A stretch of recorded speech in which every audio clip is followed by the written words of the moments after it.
4. Capítulo 2. Fé. Visualização do desejo e certeza da realização. O segundo passo em direção à riqueza. A fé é o alquimista da mente. Quando a fé se junta à vibração do pensamento, o subconsciente logo se apossa da combinação, transformando-a em seu equivalente espiritual, que é então transmitido para a inteligência infinita, como no caso da prece. Entre as emoções positivas, a mais poderosa são a fé, o amor e o sexo. Quando as três se combinam, produzem o efeito de, entre aspas, colorir a vibração do pensamento, de maneira que chegue de imediato ao subconsciente, onde é transformada em seu equivalente espiritual, sendo essa a única forma de se obter uma resposta da inteligência infinita. O amor e a fé são psíquicos, relacionados ao lado espiritual do homem. O sexo é puramente biológico e relacionado somente ao físico. A mistura ou combinação dessas três emoções abre uma linha direta de comunicação entre a mente finita e pensante do homem e a inteligência infinita. Como desenvolver a fé? Abre aspas.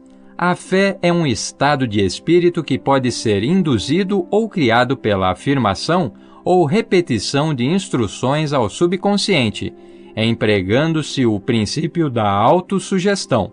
Fecha aspas.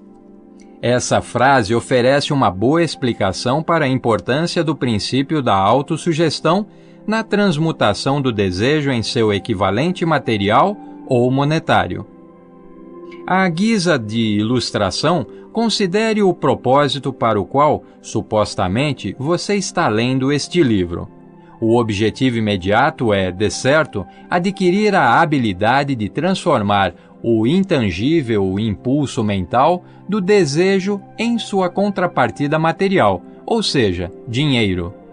Seguindo as instruções apresentadas nos capítulos sobre autossugestão e subconsciente, você pode convencer o seu subconsciente da sua crença de que receberá aquilo que está pedindo. O subconsciente, então, agirá com base nessa crença, desenvolvendo-a em forma de fé, seguida de planos definidos para a realização do seu objetivo. É extremamente difícil descrever o método para desenvolver a fé quando ela ainda não existe.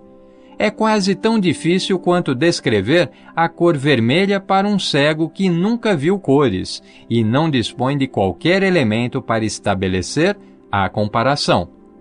A fé é um estado de espírito que pode ser desenvolvido pela vontade depois que você domina os 13 princípios, pois se desenvolve voluntariamente pela aplicação e pelo uso desses princípios. O único método conhecido de desenvolvimento voluntário da fé é a repetição afirmativa de ordens ao subconsciente. Talvez o significado fique mais claro a partir dessa explicação de um famoso criminalista sobre como os homens se tornam criminosos. Abre aspas. Quando pela primeira vez o indivíduo entra em contato com o crime, ele o abomina. Se mantém o contato por algum tempo, acostuma-se e o suporta. Se continua em contato por mais tempo, acaba por aceitá-lo, sendo dominado por ele. Fecha aspas. Isso equivale a dizer que qualquer impulso mental repetidamente transmitido ao subconsciente acaba por ser aceito e influenciado por ele, que então o traduz em seu equivalente material por meio dos processos mais práticos disponíveis. Agora, veja esta afirmativa. Abre aspas. Todos os pensamentos combinados a sentimentos e a fé começam imediatamente a transformar-se em seus equivalentes ou contrapartidas materiais. Fecha aspas. As emoções ou a porção, entre aspas, sentimental dos pensamentos são fatores que emprestam vitalidade e ação a esses pensamentos. Fé, amor e sexo, quando combinados a qualquer impulso mental, provocam uma ação maior do que qualquer um deles, isoladamente. Não são somente os impulsos mentais misturados à fé que podem atingir e influenciar o subconsciente, mas também os que foram mesclados a qualquer emoção, seja ela positiva ou negativa. A partir dessa afirmativa, você pode entender que o subconsciente dispõe da mesma agilidade para transformar em seu equivalente material tanto um impulso mental de natureza negativa ou destrutiva, quanto o impulso mental de natureza positiva ou construtiva.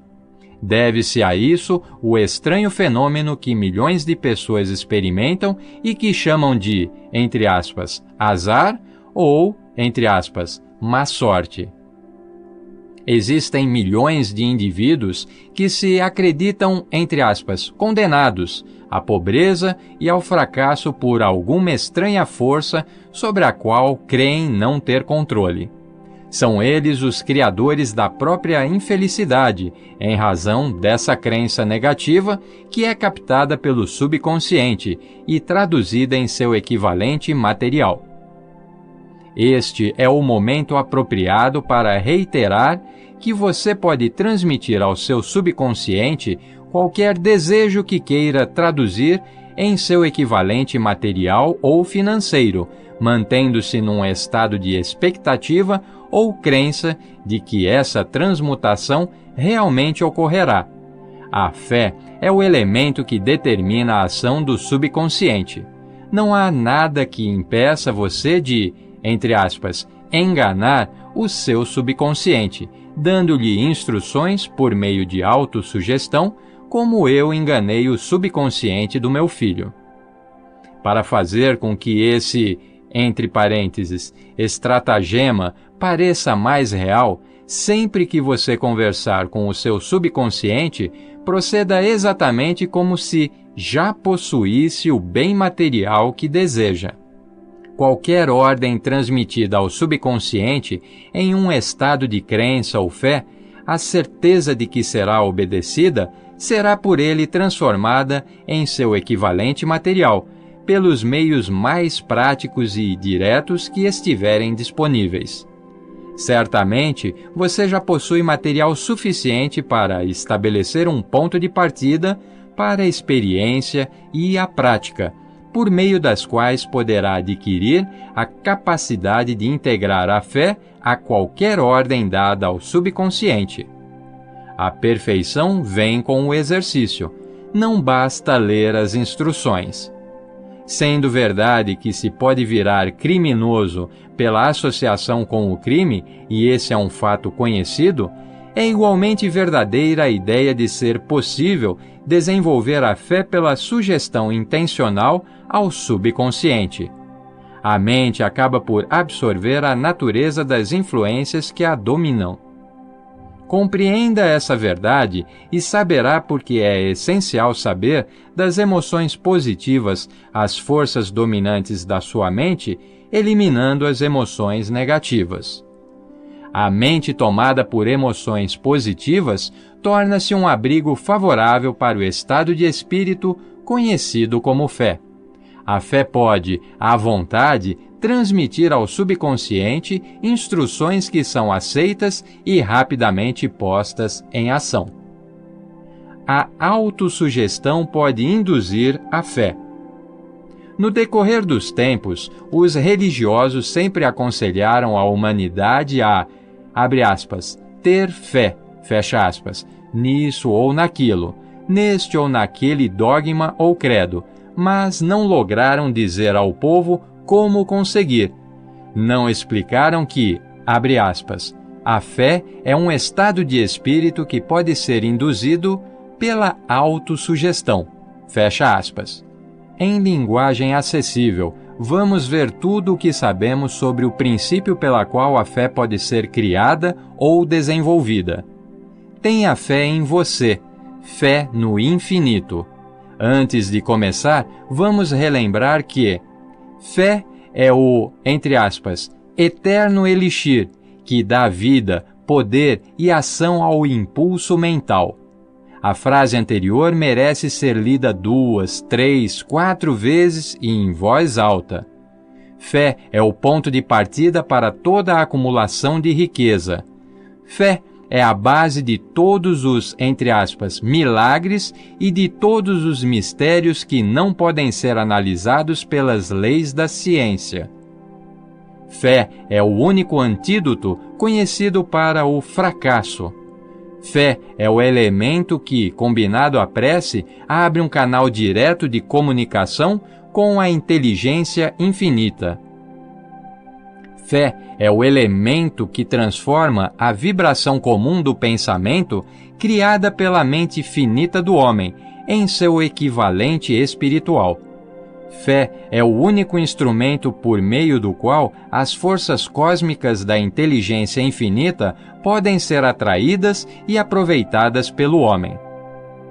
Todas essas afirmativas podem ser provadas. A prova, simples e facilmente demonstrável, está ligada ao princípio da autossugestão. Vamos, pois, concentrar nossa atenção na autossugestão em que consiste e o que é capaz de realizar. Sabe-se que todo indivíduo acaba acreditando no que repete para si mesmo, seja verdade ou mentira. Uma mentira repetida continuamente passa a ser aceita como verdade. Cada um é o que é por causa de seus pensamentos dominantes, aqueles que recebem permissão de ocupar a mente.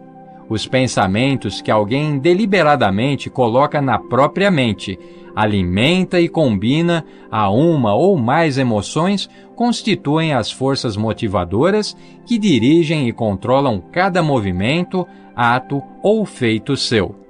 Preste atenção à importância desta verdade. Abre aspas. Pensamentos combinados a quaisquer sentimentos ou emoções constituem uma força, entre aspas, magnética, que atrai pelas vibrações do éter outros pensamentos similares ou relacionados. Fecha aspas. Portanto, um pensamento, entre aspas, magnetizado com emoção pode ser comparado à semente que, quando plantada em solo fértil, germina, cresce e se multiplica muitas e muitas vezes até transformar-se em milhões de incontáveis sementes da mesma espécie. O éter é uma imensa massa cósmica de eternas forças de vibração. Constitui-se tanto de vibrações destrutivas quanto de vibrações construtivas. Carrega sempre vibrações de medo, pobreza, doença, fracasso, miséria, bem como vibrações de prosperidade, saúde, sucesso e felicidade, tão certo como carrega, por meio do rádio, o som de centenas de orquestrações musicais e centenas de vozes humanas, todas mantendo sua individualidade e suas formas de identificação. A mente humana atrai continuamente as vibrações existentes na imensidão do éter, que sejam capazes de unir-se em harmonia àquelas que a dominam. Qualquer pensamento, ideia, plano ou propósito guardado em nossa mente atrai das vibrações do éter um grande número de semelhantes, adiciona esses, entre parênteses, aparentados, à própria força e cresce até tornar-se dominante, mestre motivador do indivíduo em cuja mente foi abrigado. Agora voltemos ao ponto de partida. Vamos ver como a semente original de uma ideia, plano ou propósito pode ser plantada na mente. É muito simples, pela repetição. Aí está o porquê de pedirmos que você registre por escrito o seu maior propósito ou alvo principal definido, preservando-o na memória e repetindo-o em alto e bom som, dia após dia, até que as vibrações sonoras alcancem o seu subconsciente. Somos o que somos pelas vibrações dos pensamentos que escolhemos e registramos, através dos estímulos do nosso dia a dia. Decida-se a afastar as influências de um ambiente infeliz e a manter a vida em ordem. Examinando as suas vantagens e desvantagens mentais, você descobrirá que a sua maior fraqueza é a falta de autoconfiança. Essa desvantagem pode ser superada e a timidez pode ser transformada em coragem, com a ajuda do princípio da autossugestão. Esse princípio pode ser aplicado de maneira bem simples. Basta escrever, memorizar e repetir os impulsos mentais positivos, até que se tornem parte do equipamento operacional do seu subconsciente. A fórmula da autoconfiança. Primeiro, sei que possuo a capacidade para alcançar meu propósito definido na vida. Assim, exijo de mim uma ação persistente e contínua para atingi-lo e prometo, aqui e agora, começar a agir imediatamente. Segundo, compreendo que os pensamentos dominantes da minha mente, a seu tempo, se manifestarão em forma de ação física, transformando-se gradualmente em realidade material. Assim, concentrarei meus pensamentos por 30 minutos diariamente, na tarefa de pensar na pessoa que tenciono ser, criando uma clara imagem mental do resultado. Terceiro, sei que, pelo princípio da autossugestão, qualquer desejo que eu guardar com persistência em minha mente acabará por encontrar um meio prático de expressar-se, a fim de atingir o objetivo por ele apoiado. Assim, devotarei 10 minutos do meu dia para exigir de mim o desenvolvimento da autoconfiança. Quarto, escrevi claramente uma descrição do meu alvo principal definido na vida e nunca deixarei de tentar alcançá-lo, até desenvolver autoconfiança suficiente para isso. Quinto, percebo com clareza que nenhum bem ou posição pode perdurar, a menos que seja construído sobre verdade e justiça. Assim, não participarei de transação que prejudique qualquer pessoa.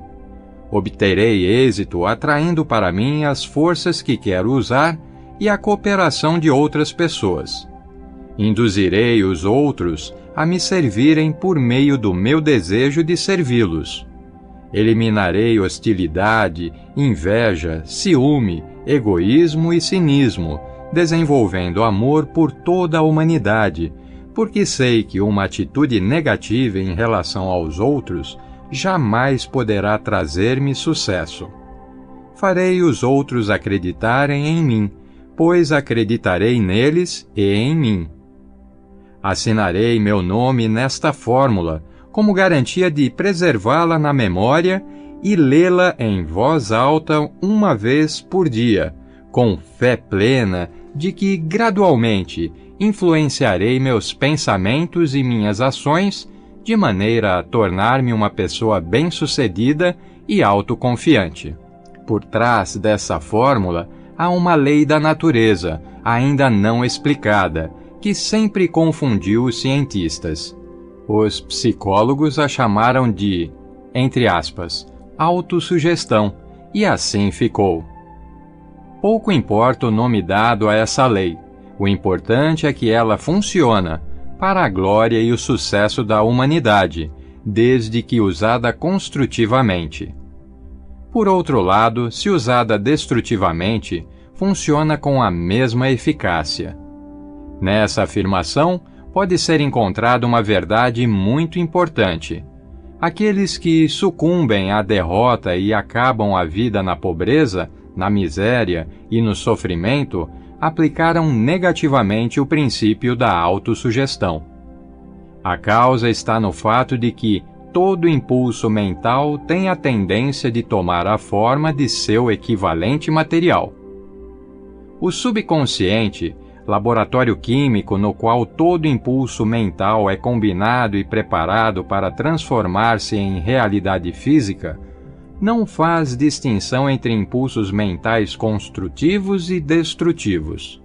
Ele funciona a partir do material com o qual é alimentado, por meio dos nossos impulsos mentais. O subconsciente transforma tão prontamente em realidade um pensamento provocado pelo medo, quanto outro gerado pela coragem ou pela fé. Os anais da medicina são ricos em ilustrações de casos de, abre aspas, suicídio por sugestão, fecha aspas. Uma sugestão negativa, assim como qualquer outro meio letal, pode levar à morte. Em uma cidade do meio-oeste dos Estados Unidos, um bancário chamado Joseph Grant, abre aspas, tomou emprestada, fecha aspas, uma grande soma em dinheiro do banco, sem o conhecimento dos diretores, e perdeu tudo no jogo. Certa tarde, o auditor foi verificar as contas. Grant deixou o banco, tomou um quarto num hotel local e, quando o acharam, 3 dias depois, estava deitado na cama, lamentando-se e gemendo, repetindo sem parar. Abre aspas. Meu Deus, isso vai me matar. Não posso suportar essa desgraça. Fecha aspas. Em pouco tempo, estava morto. Os médicos diagnosticaram o caso como, abre aspas, suicídio mental. Fecha aspas. Quando usada construtivamente, a eletricidade faz girar as engrenagens da indústria, prestando bons serviços. Se mal empregada, pode extinguir a vida. Com a lei da autossugestão, acontece o mesmo. Conforme o entendimento e a aplicação, pode levar à paz e à prosperidade ou em direção ao vale da miséria, do fracasso e da morte. Se você encher a mente de medo e duvidar de sua capacidade de utilizar as forças da inteligência infinita, a lei da autossugestão tomará esse espírito de descrédito, adotando-o como padrão que o subconsciente transformará em seu equivalente material. Isso é tão certo quanto 2 e 2 são 4. Assim como o vento leva uma embarcação para o leste e outra para o oeste, a lei da autossugestão pode fazer você progredir ou regredir, conforme a disposição das velas do seu pensamento. A lei da autossugestão, pela qual é possível alcançar níveis de realização surpreendentes, é bem descrita nestes versos. Abre aspas. Se pensa que está derrotado, você estará. Se pensa que não tem coragem, você não terá. Se gosta de vencer, mas pensa que não pode, é quase certo que não vencerá. Se pensa que vai perder, você está perdido, porque, pelo que se vê, o sucesso começa com a vontade, tudo depende do estado de espírito. Se pensa ser inferior, você é. É preciso pensar alto para subir. É preciso estar seguro de si, para ganhar um prêmio. As batalhas da vida nem sempre são vencidas, pelo mais forte ou pelo mais rápido, mas cedo ou tarde vencerá aquele que pensa que pode. Fecha aspas. Observe as palavras em destaque e vai captar exatamente o que o poeta quis dizer. Em algum lugar dentro de você, talvez nas células do cérebro, repousa, adormecida, a semente da realização que, se estimulada e ativada, é capaz de levá-lo a alturas inimagináveis. Assim como o virtuose consegue extrair os mais belos sons das cordas de um violino, você pode fazer o gênio que dorme em seu cérebro despertar e apontar-lhe o caminho do sucesso. Até completar 40 anos, Abraham Lincoln foi um fracasso em tudo o que tentou. Foi um, abre aspas, João Ninguém, fecha aspas. Até que uma experiência extraordinária ocorreu em sua vida, estimulando o gênio que trazia adormecido no coração e no cérebro, e dando ao mundo um grande homem. Essa, entre aspas, experiência misturou-se com emoções de tristeza e amor, chegando até ele por intermédio de Anne Rutledge, a única mulher que realmente amou. É fato notório que a emoção do amor é parente próxima do estado de espírito que chamamos fé, porque o amor quase chega a transformar impulsos mentais em seus equivalentes espirituais.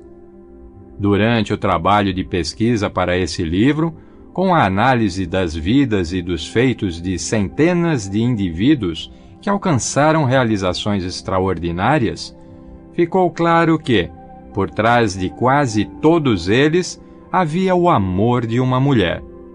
A emoção do amor cria, no coração e no cérebro humanos, um campo favorável de atração magnética que causa um afluxo das mais elevadas e melhores vibrações em suspensão no espaço. Se deseja comprovar o poder da fé, estude as realizações de homens e mulheres que a empregaram. No topo da lista vem o Nazareno.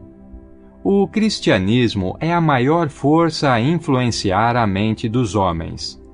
A base do cristianismo é a fé, não importa quantos possam ter deturpado ou interpretado equivocadamente o significado dessa grande força, tampouco quantos dogmas e crenças que não refletem sua doutrina tenham sido criados em seu nome. A essência dos ensinamentos e das realizações de Cristo, que podem ter sido interpretadas como, entre aspas, milagres, eram nada mais, nada menos que fé. Se existe o fenômeno chamado, entre aspas, milagre, ele é produto desse estado de espírito chamado fé. Alguns professores de religião e muitos dos que se dizem cristãos não compreendem nem praticam a fé. Vamos considerar o poder da fé exercido por um homem conhecido em todo o mundo civilizado, Mahatma Gandhi, da Índia. Nesse homem, o mundo tem um dos mais incríveis exemplos das possibilidades da fé. Gandhi foi mais poderoso do que qualquer outro homem vivo de seu tempo. E isso sem contar com qualquer das armas que habitualmente acompanham o exercício do poder, tais como navios de guerra, soldados ou material bélico. Gandhi não possuía dinheiro, nem casa, nem roupas, mas tinha poder. Como isso era possível? Gandhi conquistou o poder com base em sua compreensão do princípio da fé e em sua habilidade de transplantar essa fé para a mente de 200 milhões de pessoas.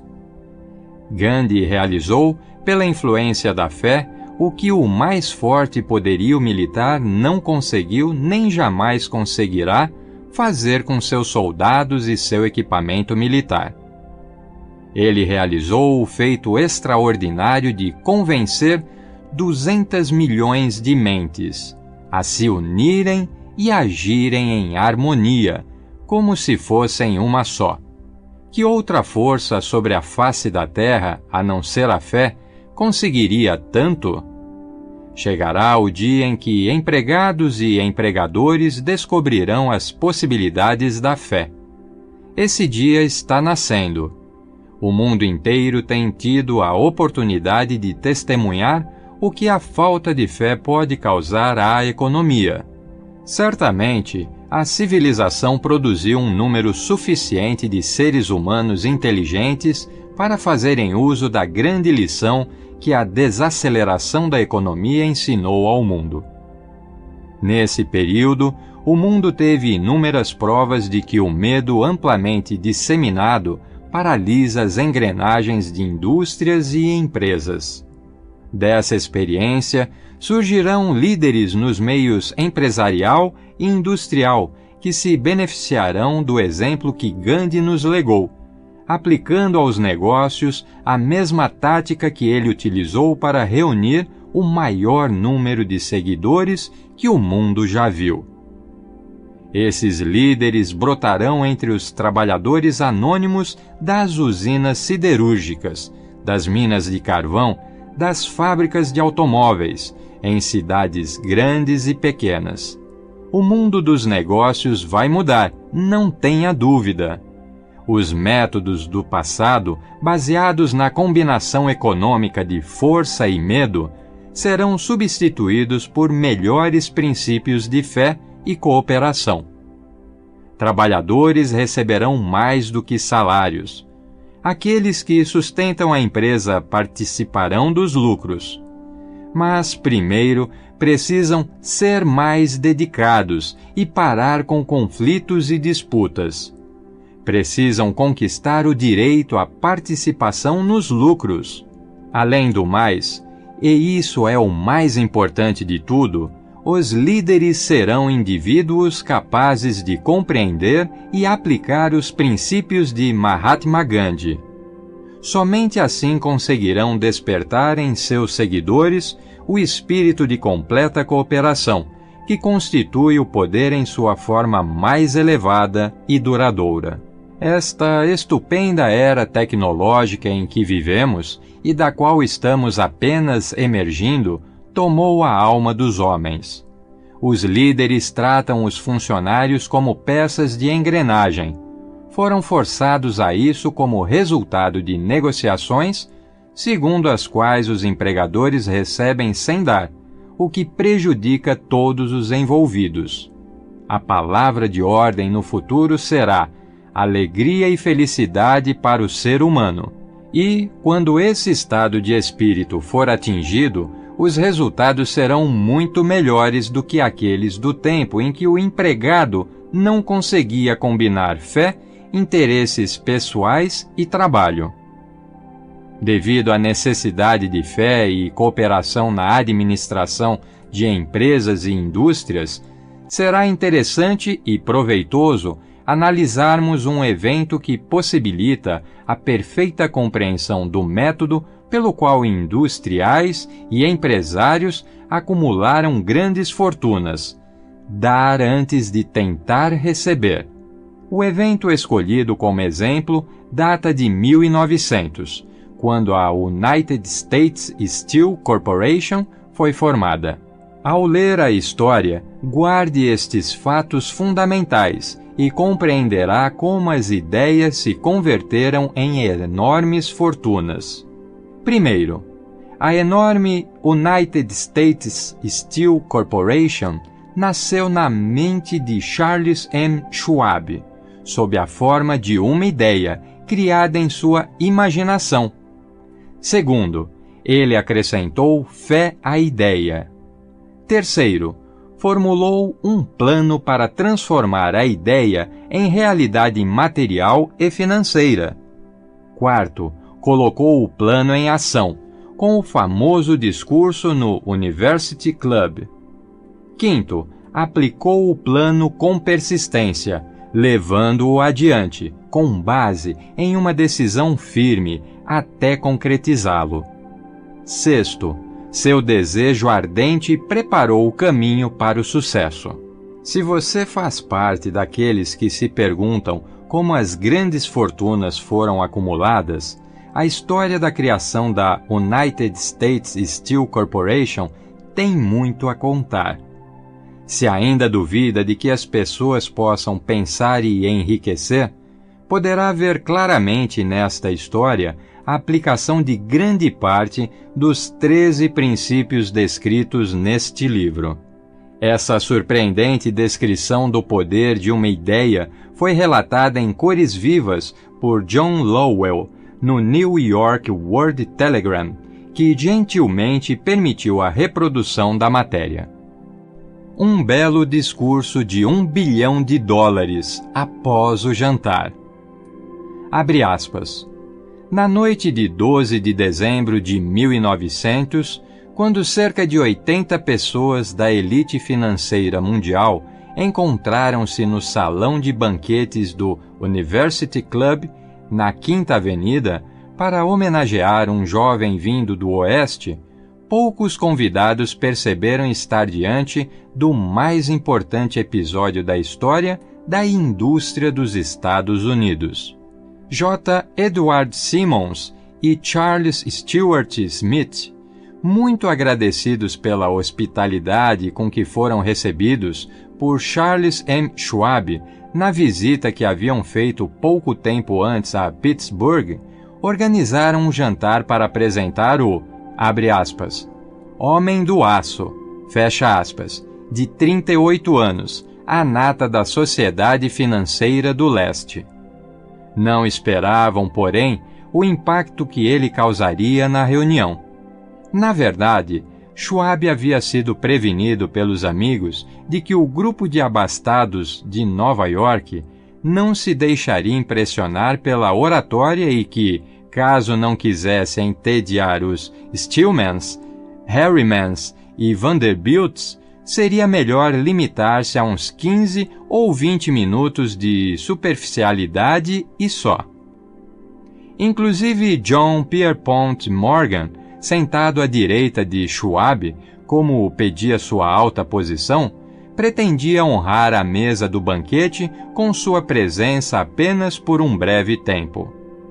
E, no que se refere à imprensa e público, o evento era de tão pouca importância que não lhe foi feita qualquer referência nos meios de comunicação. Assim, os dois anfitriões e seus distintos convidados saborearam os habituais 7 ou 8 pratos. Houve pouca conversa sobre assuntos cuidadosamente escolhidos. Entre os banqueiros e corretores presentes, poucos conheciam Schwab, cuja carreira florescera nos arredores do rio Monongahela. Porém, antes que terminasse a noite, todos, inclusive Morgan, o mago das finanças, ficariam impressionados e a United States Steel Corporation, um bebê de $1 bilhão, seria concebido. É pena que nenhum registro do discurso de Charles Schwab no jantar tenha sido feito. Alguns pontos foram repetidos em outra ocasião, durante um encontro semelhante, dessa vez com banqueiros de Chicago. E ainda mais tarde, quando o governo entrou com uma ação para dissolver o Truste do Aço, ele deu, do banco das testemunhas, sua versão dos argumentos que estimularam Morgan a uma frenética atividade financeira. É provável, no entanto, que tenha sido um discurso despretensioso, nada rebuscado, pois as sutilezas de linguagem nunca preocuparam Schwab, cheio de sátiras combinadas com graça e inteligência. Apesar disso, sua fala teve uma força e um efeito estimulantes sobre os 5 bilhões de capital estimado, representado pelos convivas. Depois de Schwab falar durante 90 minutos, enquanto os participantes da reunião se encontravam ainda sob o encanto de suas ideias, Morgan o levou para um canto discreto, onde se sentaram e, balançando as pernas do alto do assento desconfortável, conversaram por mais de 1 hora. A mágica da personalidade de Schwab atuava à força máxima, mas o mais significativo e marcante foi o programa bem elaborado e claramente definido, apresentado por ele para a ampliação da Steel. Muitos tentaram fazer Morgan se interessar pela formação de um truste do aço, à maneira das associações de biscoitos, arames, açúcar, borracha, uísque, óleo ou goma de mascar. John W. Gates, sempre ousado, pressionou-o, mas Morgan não confiou nele. Os jovens Moore, Bill e Jim, corretores de ações de Chicago, responsáveis pela união de um truste de fósforos com uma empresa de biscoitos, também insistiram e falharam. Albert H. Gary, o sisudo advogado, desejou promover o assunto, mas não era suficientemente bom para impressionar. Até a eloquência de Schwab levar Morgan às alturas, de onde pôde visualizar os bons resultados do mais arrojado empreendimento financeiro já concebido, o projeto tinha sido considerado o sonho delirante de alguém em busca de dinheiro fácil. O magnetismo financeiro que começou, na geração anterior, a atrair milhares de companhias pequenas e, às vezes, mal administradas, para grandes e competitivas associações, tornou-se atuante no mundo do aço pelos meios técnicos desse jovial pirata dos negócios, John W. Gates. Ele já havia formado a American Steel and Wire Company, resultado da fusão de uma cadeia de pequenas empresas, e criaram junto com Morgan a Federal Steel Company. A National Tube e a American Bridge eram duas outras firmas de Morgan, e a Moore Brothers havia abandonado o negócio dos fósforos e dos biscoitos para formar o grupo americano, setores de folha de Flandres, de aros de aço, de chapas de aço e a National Steel Company. No entanto, essas associações eram insignificantes, se comparadas ao gigantesco truste vertical de Andrew Carnegie, com 53 sócios e proprietários. As empresas podiam associar-se à vontade, mas, ainda que operassem em bloco, não representariam qualquer ameaça à organização de Carnegie, e Morgan sabia disso. O excêntrico velho escocês Carnegie também o sabia. Das magníficas alturas do castelo Esquibo, ele havia percebido, primeiro com deleite e depois com ressentimento, as tentativas de inclusão das pequenas empresas de Morgan em seu negócio. Quando as tentativas começaram a tornar-se ousadas demais, a disposição de Carnegie traduziu-se em raiva e retaliação, e ele decidiu copiar cada uma das fábricas rivais. Até aí, não havia demonstrado interesse em arames, aros ou lâminas. Ao contrário, ficava satisfeito em vender para essas companhias o aço bruto e deixar que trabalhassem o material da forma que desejassem. Então, com Schwab e seu hábil tenente, planejou encostar os inimigos na parede.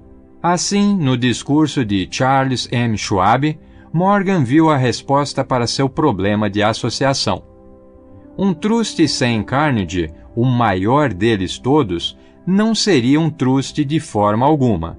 Seria, como disse um escritor, um pudim de ameixas sem as ameixas. O discurso de Schwab, na noite de 12 de dezembro de 1900, embora não fosse uma clara afirmativa, sugeria sem dúvida que a enorme empresa de Carnegie poderia unir-se às de Morgan.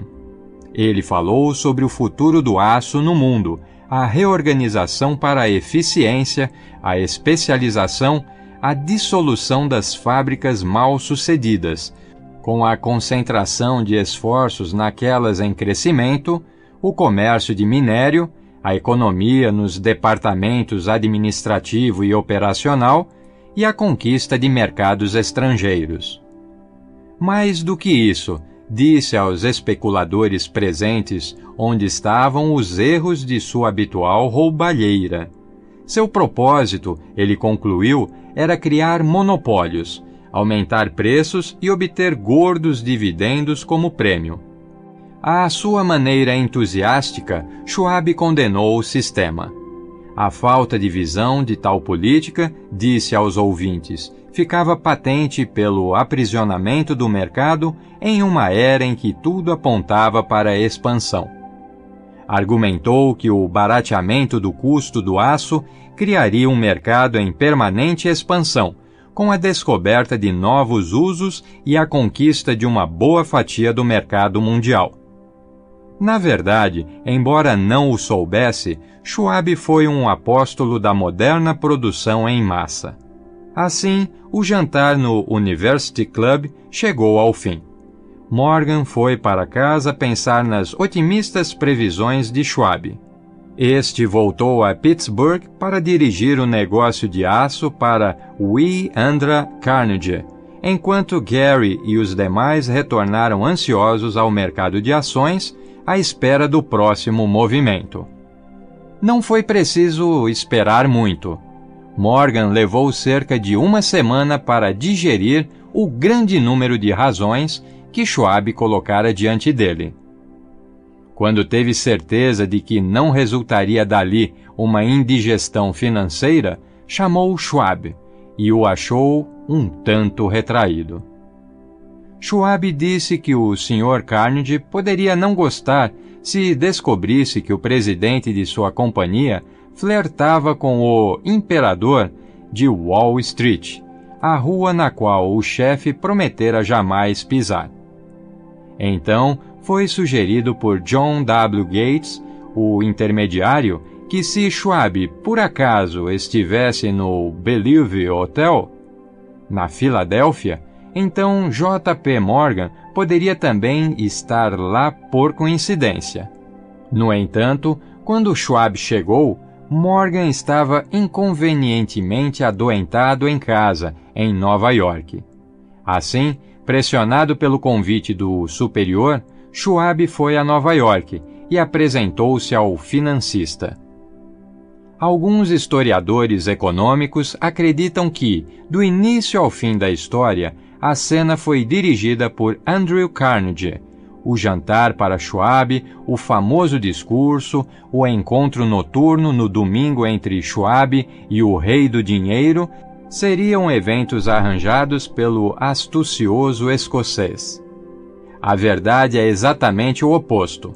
Quando Schwab foi chamado para fechar o acordo, ele não sabia se o chefinho, como Andrew era chamado, estaria disposto a ouvir uma oferta de compra, especialmente em se tratando de um grupo que, segundo ele, não tinha um só santinho entre seus integrantes.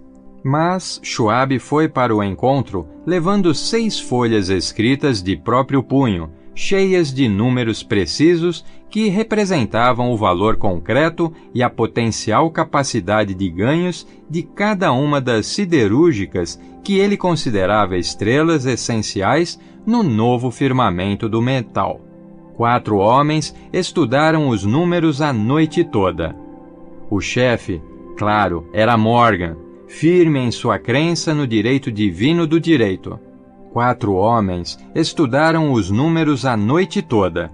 O chefe, claro, era Morgan, firme em sua crença no direito divino do dinheiro.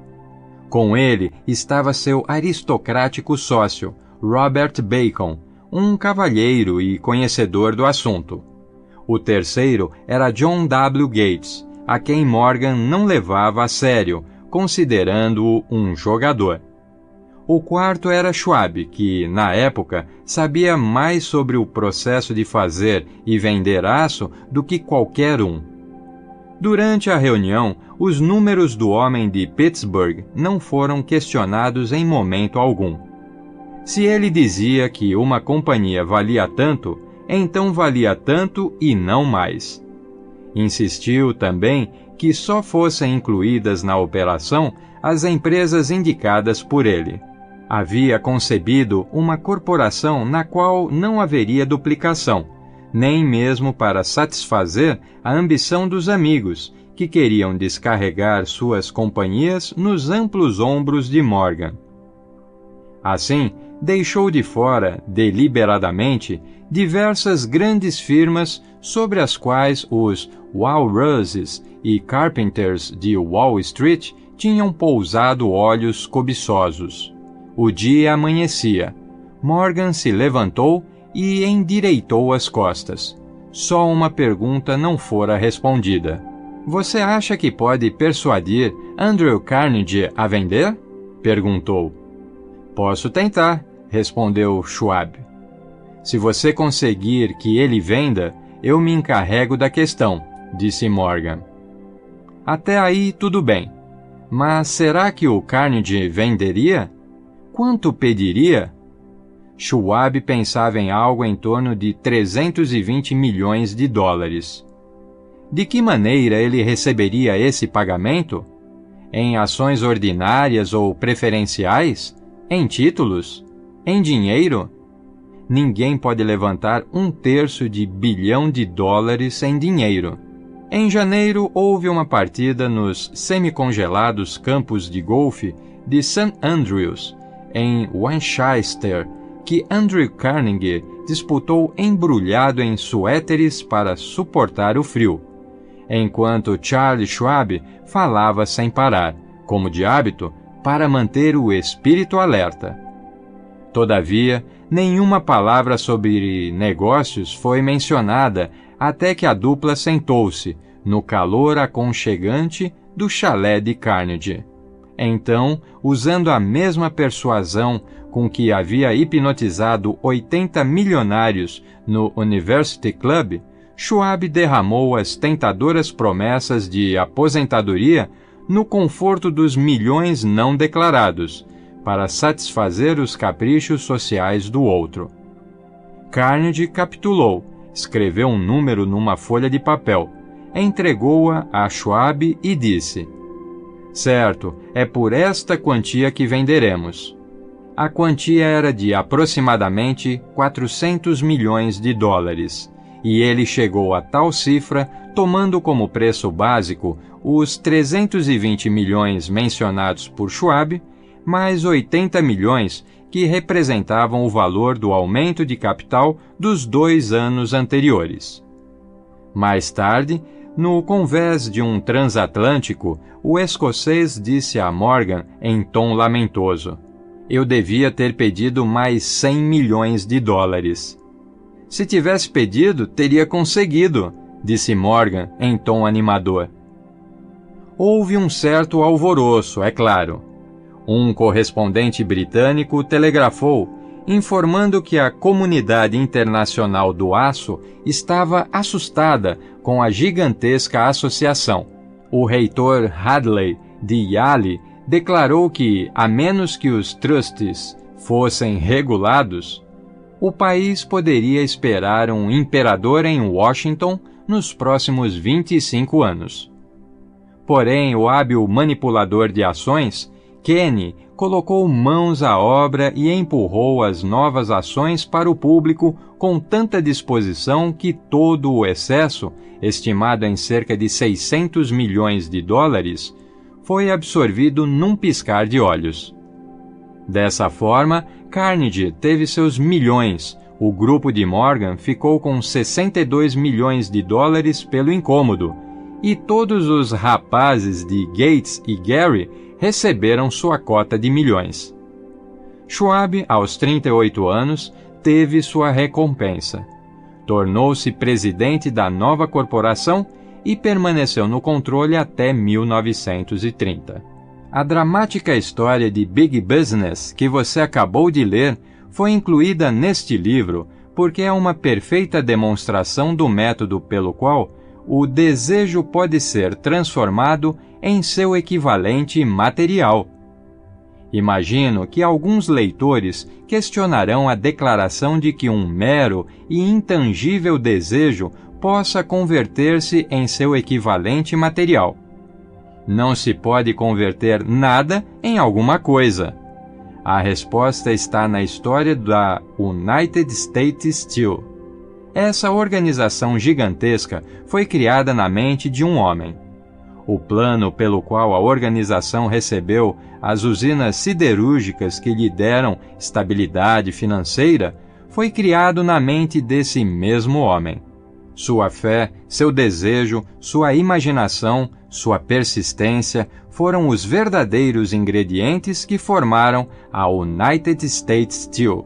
As siderúrgicas e o equipamento mecânico adquiridos pela corporação, depois que ela teve sua existência legalizada, foram secundários, mas uma análise cuidadosa mostrará o fato de que o valor estimado das propriedades adquiridas pela corporação aumentou mais ou menos em 600 milhões de dólares, simplesmente pela transação que as consolidou sob uma só administração.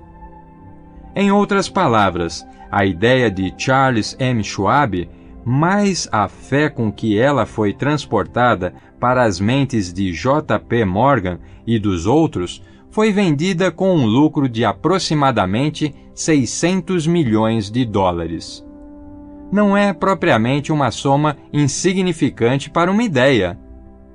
O que aconteceu com alguns daqueles que pegaram sua parte no lucro de milhões de dólares resultante dessa transação é assunto que não nos preocupa no momento. O principal aspecto da extraordinária realização é que ela serve como prova inquestionável da importância da filosofia descrita neste livro, porque essa filosofia foi a base de toda a transação. Além disso, a viabilidade da filosofia ficou clara com a prosperidade da United States Steel Corporation, que se tornou uma das mais ricas e poderosas corporações dos Estados Unidos, empregando milhares de pessoas, desenvolvendo novos usos para o aço e abrindo novos mercados, provando assim que o lucro de 600 milhões de dólares, obtido com a ideia de Schwab, foi merecido. A riqueza começa em forma de pensamento. O volume da riqueza é limitado pela pessoa em cuja mente o pensamento é posto em ação. A fé remove as limitações. Lembre-se disso quando for negociar com a vida o preço daquilo que você quer. Lembre-se também de que o criador da United States Steel Corporation era praticamente desconhecido na época. Até dar à luz a sua famosa ideia, ele era apenas o homem de confiança de Andrew Carnegie. Depois disso, galgou rapidamente uma posição de poder, fama e riqueza.